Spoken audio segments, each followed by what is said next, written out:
Welcome back to the How important is that to you that you got your two guys right there up front that's going to make everything difficult for the offense? Don't get it started where they want to get started. Chewing time off the clock and everything. SEC tip-off. Well, we do think we have two very bad. We had. I don't think this guy gets enough credit, really, because I think a lot of people pick all. Yeah, a lot of here from the University of South Carolina men's basketball, then Georgia men's basketball, and we're now listening from the Tennessee Volunteers men's basketball right now. And a reminder, we do have 16 teams in our conference. Since we filled up the last two more, we had Texas and Oklahoma. They had joined in our conference back in July 1st on a Monday. He's smiling already. It's somewhat entertaining, a comedy show to us on the sidelines, but for you players, it can get extremely intense. For other people that want to come play at Tennessee for this Hall of Fame coach, what would you say is the reason why you stay at Tennessee and what you've learned from him the most? Growing up, one thing that I've learned is if you want something that's important to you, it's going to take a lot of hard work. And I knew coming into this program, when the first thing that they told me that it was going to be hard, I knew we were going to be a good team. Because in the next 7 minutes, we'll merge on the ESPN Plus. They know they're looking for a certain type of player, and I was that certain type of player because that's something that I was looking for. So because we got to watch the Pat McAfee show. You're gonna get a coach that he's gonna be on you. He's gonna be tough, as you can see. You've been to the show, but at the end of the day, it's a coach that's gonna have your back, and honestly, that's something that you can't ask for. More than that. So that's something that's important to me, and something that he's done since I've been here. I love it. And there's a follow-up question because at practice I was at last year, Coach. If you remember, after practice, you and I sat down courtside for about an hour, and you were instructing Jemai. I mean, he would remember that. He's going get up on your toes, take your wrist like that. For an hour, he had a tutorial on Jemai on his jump shot. Went from free throw line to the top of the key to the three-point line.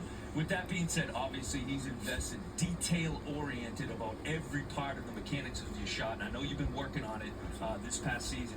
Where is it now? How confident do you feel in the next progression of your game? Man, it's something that I really took time this summer, making 30,000 shots.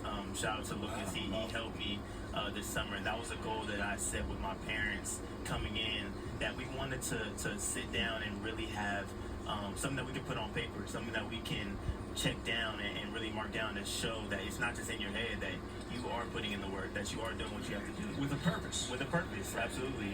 And that's something that was important to me coming in. And now, you can have all the mechanics you want. You can change your shot, but if you don't have the confidence to shoot it, that will make or break a player in small moments, in the most meaningless games, and in big moments. And that's something that I really needed to focus on with myself, is having that confidence to shoot the shots that I know I can make. And he still thinks he can outshoot you, right? Coach Barnes from free throw line? Absolutely. Dude is 100%. He knows I can outshoot him.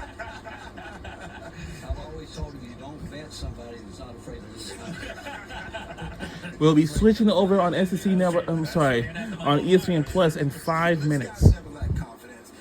Coach Barnes, you were in the old Big East, then the Big 12. Now you're in the SEC, and people are talking about what's the best league in college basketball. You have seen it all. For you, since the day you walked into the SEC versus now, what it looks like with 16 teams, 9 in the top 25, how would you evaluate what you feel like the SEC is going to look like this year? I'll go back to my first SEC meeting 10 years ago, 10 years ago, when Commissioner Sankey was just taking over. And I remember he walked in the room that day and talked a little bit about SEC basketball. And at the time, you think about all the greatness in our league, SEC basketball was probably trailing behind. Sure. And he made a commitment that day. He said, I promise you, I'm going to do everything I can from an administrative standpoint. We're going to improve our officials. I'm going to get someone that's going to really head up the basketball part of it. We're going to have the same expectations for basketball that we do for every other sport in the league. Right. And he's done that. But now when you look around, I have so much respect for the coaches in our league. I know how hard everybody works at their different jobs. We all have different jobs in some way.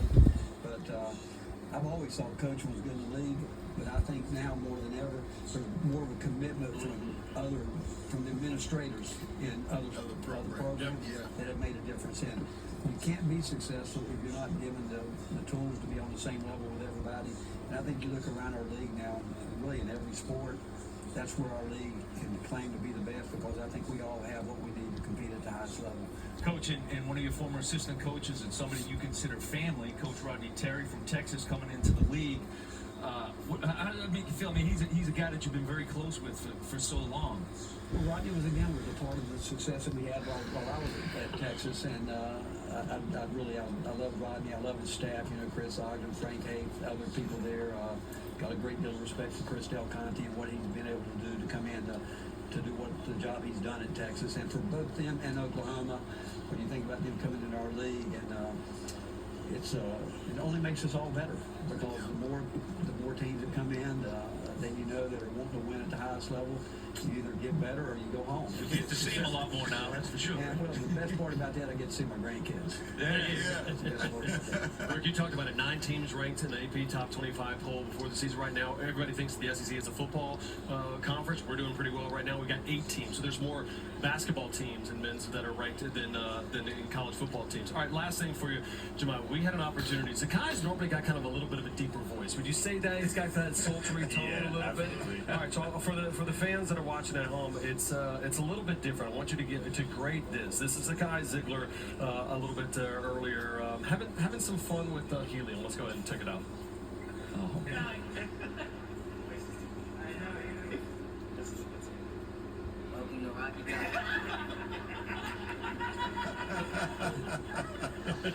First of all, that's his real voice.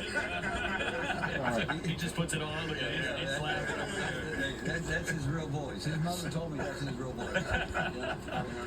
Last thing, what are you most excited about this season?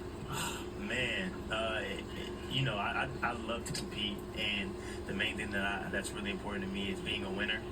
That's something that I want to hang my hat on. You know, you can be the best three-point shooter, you can be the best ball handler. I want to be the best, winner, and that's what I really want to do. And, obviously defense is something that's important to me. I'm excited for these new teams to come in and new players, and just how good the SEC is becoming, that I get to get a list of people that teams want to see, that players want to see, and who the best players are, and really focus on defending them. I want to be the best defender in the country. That's something that I really want, and it's something that I really have in mind, and the goal that I'm trying to get. And I'm just excited. Yeah, we're to about to really switch it over to ESPN dive in Plus deep any into minute. these players and really see their tendencies, see how they play, and make it hard for them no matter what, and on the biggest stages. And if I can do that and help my team win, it's going to be something that I look forward to a lot. So it's going to be an exciting year for me. The only reason he won't be the best defensive player in the country is if the referee's getting away.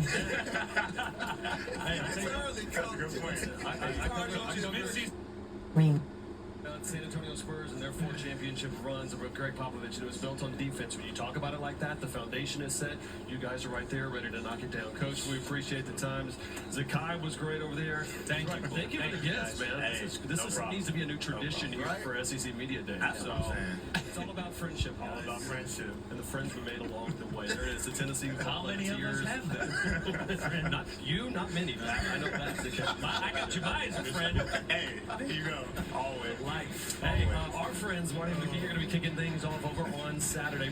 Decent little football game over there. I think Danny White said it's going to be an orange out in Knoxville. 9 a.m. presented by Old Trapper. Then SEC Nation presented by Johnsonville. The third Saturday in October going to be a big football game. We got a lot more coming up ahead of us right here on SEC Tip-Off. And Mark Sears, so good to have him back one more season, right, with the #1 team in the country. We'll talk Tide and hoops more when we return. Graham McGee. All right. Hey, you remember